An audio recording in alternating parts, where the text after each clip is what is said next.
আউযু বিল্লাহি মিনাশ শাইতানির রাজিম। বিসমিল্লাহির রহমানির রহিম। ইয়া আইয়ুহাল্লাযিনা আমানু আতিউল্লাহ ওয়া আতিউর রাসূলা ওয়া লা তুতিউ আমানাত। প্রথমে আমি আমার সমস্ত প্রশংসা বা আমাদের সমস্ত প্রশংসা সেই মহান আল্লাহ তাআলার জন্য, যিনি সকল সৃষ্টির স্রষ্টা। তারপরে যিনি আমাদের দুই জাহানের নবী, যিনি সকল নবী কুলের নবী, যিনি আমাদের শেষ এবং চূড়ান্ত নবী, যিনি সর্বকালের সর্বশ্রেষ্ঠ মহামানব, তিনার পর শত করে গরু বর্ষিত হোক। আমরা একবার সকলে বলি আল্লাহুম্মা আমিন। আমি পবিত্র কোরআন মাজিদে মুহাম্মদের 33 নম্বর আয়াতটা শুনে বলেছি। অর্থটা হচ্ছে যে তোমরা আল্লাহকে অনুসরণ করো, রাসূলকে অনুসরণ করো, তোমাদের ইবাদতগুলো ধ্বংস করো না।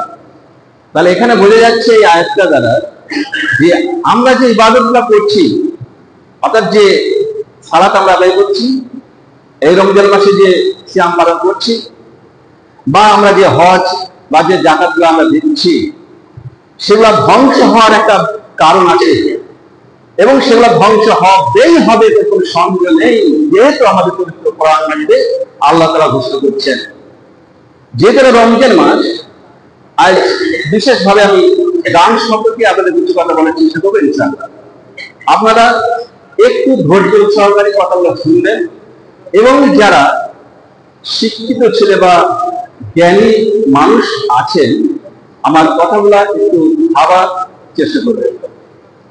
দেখবেন আমাদের কাছে ইসলাম খুব সহজ হয়ে যাবে। কেন? পবিত্র কোরআন মাজিদের কবরে 17, 22, 32 এবং 40 এই চারটি আয়াত আল্লাহ তাআলা ঘোষণা দিয়েছেন, আমি তোমাদের জন্য দিন খুব সহজ করে দিয়েছি, কাজেই কোনো কঠিন নয়, খুবই সহজ। আমরা তাকে বিভিন্ন ভাবে বাড়াতে বাড়াতে নিজের মতামত ঢোকাতে এমন জায়গায় নিয়ে গিয়েছি, এখন ইসলামকে চেনা বড় কঠিন হয়ে গেছে, যেটা প্রকৃত ইসলাম নাকি। যাক, আমি আপনাদের দান সম্পর্কে যে বলেছি একটু আসি। এই দানটা কি? দানটা আমরা একটা জিনিস জানি, যখন কোনো ব্যক্তিকে বা কোনো কিছু কারো দেব, তার বিনিময়ে আমি তার সঙ্গে কিছু নেব না, হয় আমি সবটা আশা দেব আল্লাহ তাআলার কাছ থেকে, যাকে দেব তার কাছ থেকে কিছু নেব না, এটা হচ্ছে দান। তবে একটা জিনিস মনে রাখতে হবে, ইসলাম পরিপন্থী কোন কাজে আমাদের সাধারণ নয়, কোনো দানে কিন্তু নেই। ইসলাম পরিপন্থী না। যেমন ধরুন, এখন যদি বন্যা হয় আর একটা মিষ্টির দোকানদার বলে, ভাই আমার ব্যবসাটা নষ্ট হয়ে গেছে, তুমি দান করো, মিষ্টি আমরা দেবো। কিন্তু যদি কোনো মদ ব্যবসায়ী বলে, ভাই আমার মদের দোকানটা ধ্বংস হয়ে গেছে, বন্যায় আমার কিছু সাহায্য করুন, করা যাবে? নিশ্চয়ই না। এটা যে ইসলাম পরিপন্থী কাজ, তাই এটা করা যাবে না। এই দানটা কি? আপনারা যদি তাহলে বোখারী শরীফে আসেন, 6021 নম্বর যে হাদিসটা আছে, মুসলিম শরীফে 22:6, 22:7, 22:21 যে হাদিসটা আছে, সেটা বলছে যে কোনো ভালো কাজ, যে কোনো সৎ কাজ বা সৎ আমল, এটাই হচ্ছে দান। দানের আমরা যে পদ্ধতিগুলো আছে, আপনাদের শুধু সাধারণ দান সম্বন্ধে বলছি। সাধারণ দান কি? এটা কোনো হিসেবের মধ্যে পড়ে না। যে কোনো সংস্থাকে, যে কোনো মানুষকে, বিপদগ্রস্ত মানুষকে, অসহায় মানুষকে তার পাশে দাঁড়ানোর জন্য আমার সামর্থ্য অনুযায়ী আমি দেবো, এটা হিসাবের বাইরে, আমার সামর্থ্য যেমন পারি এটা দেবো। এর নাম হচ্ছে সাধারণ দান, এটা কোনো সমস্যা নেই। কিন্তু সিয়াম, এই যে সিয়াম পালন করছি আমরা, এখানে একটা দানের মতো একটা জিনিস আছে, তার নাম হচ্ছে ফিতরা। এটা কিন্তু এক ধরনের সাদাকা আবার। এটা কেন? আমাদের পবিত্র কোরআনে তো আছেই। যদি 273 নম্বর হাদিস আমি পরে ব্যাখ্যা করছি, আমাদের হাদিসে যদি আবু দাউদে যাই, 1609 নম্বরে যে হাদিসটা আছে, ইবনে মাজাহ 1827 নম্বর হাদিস আছে, এই রমজান মাসে আমরা অনেকে বেহুদা কথাবার্তা বলে থাকি, অশ্লীল কথাবার্তা বলে থাকি, কিছু আচরণ হয়তো আমাদের ইসলাম পরিবর্তন হয়ে যায়। এইগুলোকে পবিত্র করার জন্য আমাদের ফিতরা। এর আর একটা উদ্দেশ্য হচ্ছে অসহায় গরিব মানুষ, মিসকিনদের খাবারের ব্যবস্থা করা। তাহলে দুটো উদ্দেশ্য আমরা পেলাম। এই রমজান মাসে আমরা যখন খারাপ কথা বলি, অশ্লীল কথা বলি, সেটাকে পবিত্র করার জন্য, সেটাকে সংশোধন করার জন্য, সেটাকে পবিত্র করে সঠিক জায়গায় আনার জন্য, এটা আমাদের একটা ফিতরা। আর মিসকিনদের খাবারের ব্যবস্থা, এটা গেল আমাদের ফিতরা ব্যাপার। বিষয়টা হচ্ছে যে আমি যখন দেখেছি বিভিন্ন জায়গায় ফিতরা নিয়ে ভোটাভুটি হয়, এমনকি একজন, আমরা নাম বলছি না, আমি রানা ভাই একজন নাকি 5-6 একজন মাদারি, উনি একটা বই লিখেছেন যে অর্থ দিয়ে ফিতরা দেওয়া যাবে। দীর্ঘ 5-6 ঘন্টা আলোচনার পর উনি এটা স্বীকার করতে বাধ্য যে একই দলিল আমাদের দিতে পারলেন না যে অর্থ দিয়ে আমাদের ফেতরা যায় যাবে। এটা বুখারী শরীফ 1503, 4 এবং 11 পরিষ্কার এবং মুসলিম শরীফ এটা 21 নম্বর হাদিস আছে যে আমাদের খাদ্য শস্য দিয়ে ফেতরা দিতে হবে। খাদ্য শস্য দিয়ে ফেতরা দিতে হবে। ফেতরাটা কখন আমরা দেব? ফেতরাটা দিতে হবে পয়লা শাওয়াল, অর্থাৎ রমজান মাস যখন শেষ হয়ে যাবে, যেদিন চাঁদ উঠবে, ঈদের চাঁদ উঠবে, আজকে চাঁদ উঠবে, তখন থেকে শুরু হয়ে গেল ঈদগাহে সালাতে যার আগে, অর্থাৎ বার হওয়ার আগে পর্যন্ত আপনাকে ফেতরা দিতে হবে। এটা বুখারী শরীফ একটা হাদিস দেখবেন যে এই সময়ের মধ্যে আপনাকে ফেতরা দিতে হবে। যদি আমরা ফেতরাটা মনে করি আগে দিয়ে ফেললাম বা আমি সালাতের পরে দিয়ে ফেললাম, তাহলে এই ফেতরার অবস্থা কি হবে? পরিষ্কার ভাবে আবু দাউদের 16 নম্বর হাদিস এবং ইবনে মাজাহ 2827 নম্বর হাদিসে এই ফেতরা সাধারণ দান হয়ে যাবে, এটা ফেতরা হবে না। এটা আমি বলিনি, রাসূল সাল্লাল্লাহু আলাইহি হাদিসে বলছে। আবু দাউদ 1609 এবং ইবনে মাজাহ 2827 নম্বর হাদিস। তাহলে আমাদের ওই সময়ের মধ্যে ফেতরাটা তৈরি করে দিতে হবে। এই ফেতরা আমরা কিভাবে দেব, কাকে দেব, এটা বড় প্রশ্ন। ফেতরাটা আমাদের দিতে হবে মিসকিন। দলিলটা এই মিসকিন দ্বারা, এটা পবিত্র কোরআন মাজিদে সূরা বাকারা 283 নম্বরে বলে আছে, ভিক্ষা না করার কারণে অজ্ঞ লোকেরা তাদের চিনতে পারে না, সেই মানুষগুলোর পোশাক, তাদের চেহারা দেখে মিসকিন বোঝা যাবে না। আর আমরা যারা অজ্ঞ আছি এদের আমরা চিনতে পারবো না। এটা কে বলছেন? স্বয়ং আল্লাহ তাআলা বলছেন সূরা বাকারা 283 নম্বর আয়াতে। তাহলে মিসকিন আমাদের চেনা বড় কঠিন। যেদিন আমরা ফেতরা বিলি করবো তার আগে গ্রামের যে সমাজের লোককে ডাকবো, তার পাশের লোককে ডাকবো, তাদের কাছে জানতে হবে এই শ্রেণীর মানুষকে আছে, তাদের আমরা লিস্ট করব। এইবার একটা বড় জিনিস হচ্ছে, আমরা চিনতে পারি না সেই শ্রেণীটাকে যারা প্রায় সমাজে এড়িয়ে যায়। তারা হচ্ছে এক ধরনের বিধবা শ্রেণীর মানুষ। খুব মনোযোগী শুনবেন। তাদের হয়তো ছেলে চাকরি করছে, ছেলে ব্যবসা করছে, জমি আছে, স্বামী মরে যাওয়ার পরে তাকে আলাদা করে দেওয়া হয়েছে, সে আলাদা করে খায়, কোনো ছেলের কাছে খায় না, কোনো মেয়ের কাছে যায় না। তার ভূত যদি তার কাছে কথা বলেন তাহলে ভূত পারেন না, ভূতের যন্ত্রণা। তারা অনেক সময় খেতে বসে কান্না করে, চোখে পানি ধরে, কাঁদতে পারে না। মনে মনে বলে, আল্লাহ আজকে যদি আমার স্বামী থাকতো, আমার জন্য হয়তো দুটো ফল নিয়ে আসতো, আজকে যদি আমার স্বামী বেঁচে থাকতো, দুটো মাছ নিয়ে আসতো, আজকে যদি আমার স্বামী বেঁচে থাকতো, আমি কি খাচ্ছি সেটা খোঁজ দিত। দুঃখের বিষয় সেই অপরিণত মা, যে মায়ের পায়ের তলায় চান আছে, মায়ের সংবাদ আমরা নিই না। তাদের কষ্ট যদি আমরা বুঝতে পারতাম, তাদের কাছেই থেকে আমি আগে ছুটে যেতাম। আপনার খোঁজ করবেন। তাই আমার অনুরোধ যে তাদের বাদ দেবেন না, খুব সাবধানে। আমাদের সমাজে সেই বিজ্ঞানের সাধারণত বাদ পড়ে না, ধরতেই পারি আমরা। তাদের বাড়ি আমরা ফেতরা পৌঁছে দিই, তাদের আসতে হয় না, গাড়ি ভাড়া করে লোক দিয়ে তার বাড়িতে আমরা ফেতরা পৌঁছে দিই। এর নাম ইসলাম। ইসলাম হচ্ছে মানবিকতার ধর্ম। তাহলে ফেতরা কাকে দিলাম, কাকে পাবো, যারা পাবে, এটা নিঃসন্দেহে আমরা মনে করেছেন। এইবার আসি আর একটা দান, যেটা যাকাত নিয়ে এত বড় সমস্যা। যাকাত আমরা কাকে দেব? যাকাত যদি আমাদেরকে, তা আবার 103 নম্বর একটা আয়াত আছে, সেখানে যাকাত সংরক্ষণ কথাটা যাকাত উল্লেখ আছে। আরো সূরা বাকারার 177 নম্বর আয়াতে যাকাত শব্দটাকে ব্যবহার করা হয়েছে। সূরা তাওবার 103 নম্বর আয়াতে যাকাত বলা হয়েছে। যাকাতটা কি? এটা পবিত্রতা এবং পরিশুদ্ধ করে। রূহের অনুগ্রহের সঙ্গে যেটা বৃদ্ধি করে। তাহলে যাকাতের সংজ্ঞা কোরআন থেকে আমি পেলাম যে যাকাত আমাদের মালকে একদিকে পবিত্র করে, পরিশুদ্ধ করে, তেমনি আমাদের বাড়িয়ে দেয়।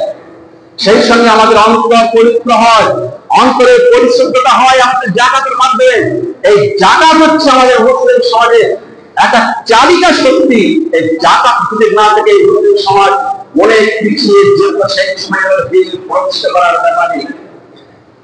সেই জন্য আল্লাহ তাআলা পরিষ্কার জানিয়ে দিয়েছেন তাওবা 101 নম্বর আয়াতে কি আল্লাহ তাআলা বলছেন, তোমাদের জান ও মালের বিনিময়ে আমি তোমাদের জান্নাত দিলাম।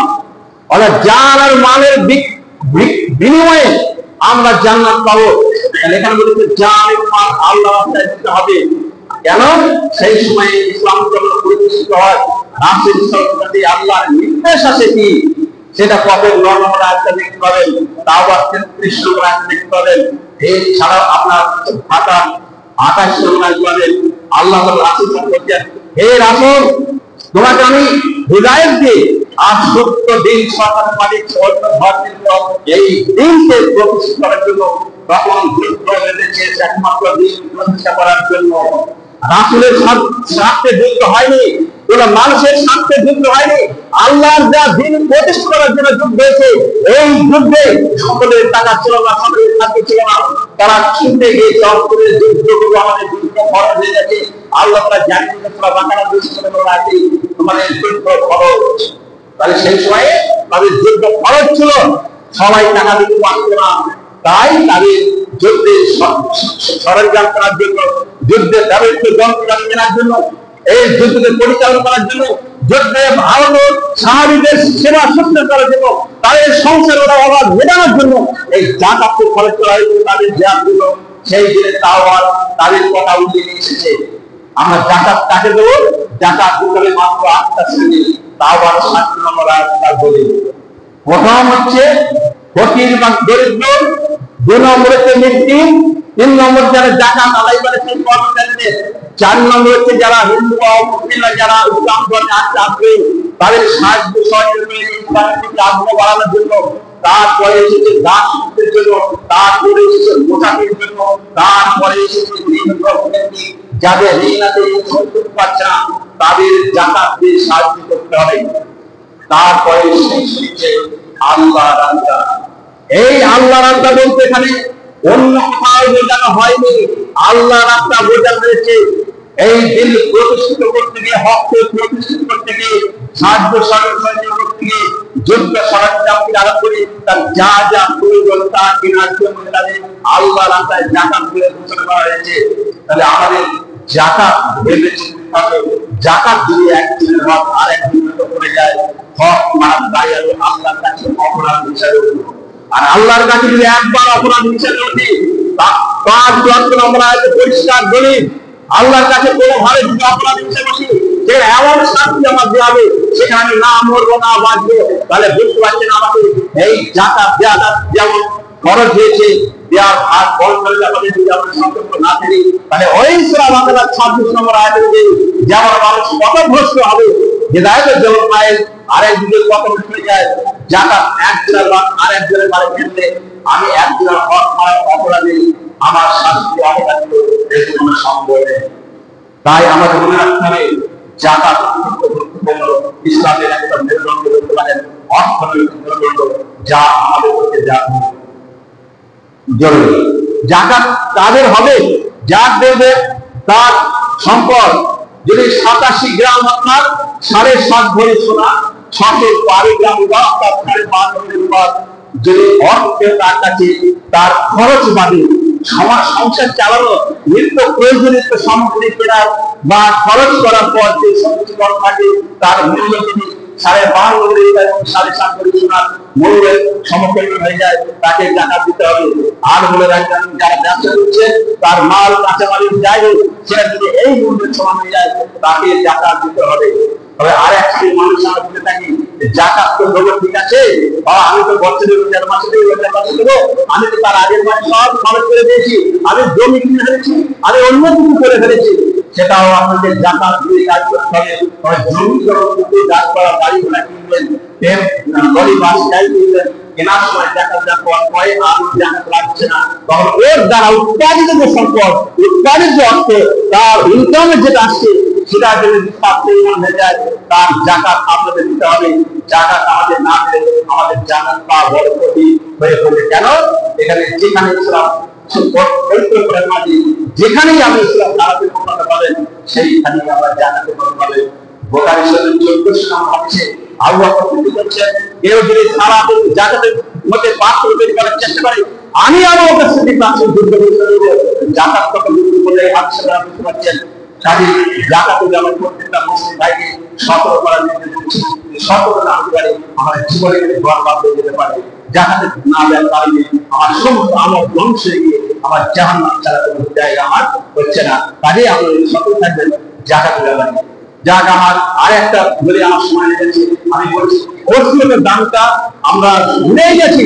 হাজী সাহেব হজ করে এসেছেন, আমরা সমাজে বড় বড় প্রতিষ্ঠিত, আমরা কিন্তু ওসিয়তের দাম সম্পর্কে ভুলে গেছি। যেটা সূরা মাইদার 106 নম্বর আয়াত, সূরা বাকারার 108 নম্বর আয়াত, ওসিয়ত করতে হবে। এবং ৭,৪৪ নম্বর যেটা আমরা ভুল রাখি, আমাদের লোকাল ছেলে বলতে জাকাত থেকে খরচ করে দেওয়া হয়েছে। জাকাত খরচ, কাজেই জাকাত যেমন খরচ, ওসিয়তটা খরচ। ওসিয়তটা কি? ওসিয়ত মরার আগে, যেমন আমি যদি আজকে মরে যাই, এই জামা কাপড় যদি তুমি মরে যায়, আমার স্ত্রী কিন্তু আমার মেয়েরা সবাই জানে যে আমার 10 টাকা জমি মসজিদে দেওয়ার ওসিয়ত করে গেছে। আমার সমাজের মনে গেল আমার মেয়েরা ছেলেরা দিয়ে দেবে, আমি তার পূর্ণ পেয়ে যাবো। আর আমার মেয়ে আমার স্ত্রী যদি না দেয়, তারা এইখানে না দেওয়ার কারণে আল্লাহ কাছে অপরাধ হয়ে যাবে। তাই প্রত্যেকটা মুসলিম ভাই যারা ইসলাম দরদি, তাদের কাছে বলে যাবো, যারা বাড়িতে হোক, ভাইয়ের কাছে হোক, ছেলের কাছে হোক, একটা ওসিয়ত করে যাবেন যে আমি বলে দেবেন এই টাকা অমুক জায়গায়, অমুক মাদ্রাসায় কিংবা অমুক মসজিদে অমুক জায়গায় দান করিস। ওসিয়ত একটা খরচ পাবে। আমরা ভুলে যাচ্ছি, আসলে খরচগুলো ভুলে গিয়ে আমরা সুন্দর দিন মালামালি টানাটানি হানাহানি সমাজের সব তৈরি করে সমাজের অশান্ত জায়গায় নিয়ে যাচ্ছি। সেই জায়গাতে ঘুরেছে সঠিক ইসলামের উপর দাঁড়িয়ে সারা পৃথিবীর মুসলিমকে আবার ঐক্য প্রতিষ্ঠিত করে সেই সাহাবীদের জীবন আবার ফিরে যেতে হবে। আপনি সকলবার নামাজের সময় বলছেন সিরাতুল মুস্তাকিম, সিরাতুল্লাহ আনআমতা আলাইহিম, এই আল্লাহ আমি তাদের পথে চালাও যাদের পথে সেই যারা আল্লাহর কাছে অবশ্যই ছিল। আমরা মুখে বলি আমরা সব থেকে বড় মুনাফিকি কাজ করে নিজের সামনে, তাই আমরা মুনাফিকি না করি, আমাদের অন্তর থেকে আমাদের বেছে নিতে হবে যে ইসলামের সঠিক পথটি সেই পথে চলার চেষ্টা করতে হবে। এটাই হবে একটা প্রকৃত মুমিনের বৈশিষ্ট্য। মুমিন ছাড়া কিন্তু আমরা জান্নাত পেতে পারি না। তাই আমি আল্লাহর মাধ্যমে চালাবো এই গ্রামের সমস্ত মানুষকে যেন আল্লাহ তোমার পথে, তোমার সঠিক পথে চলার তৌফিক দান করে। আমি এখানে আসসালামু আলাইকুম।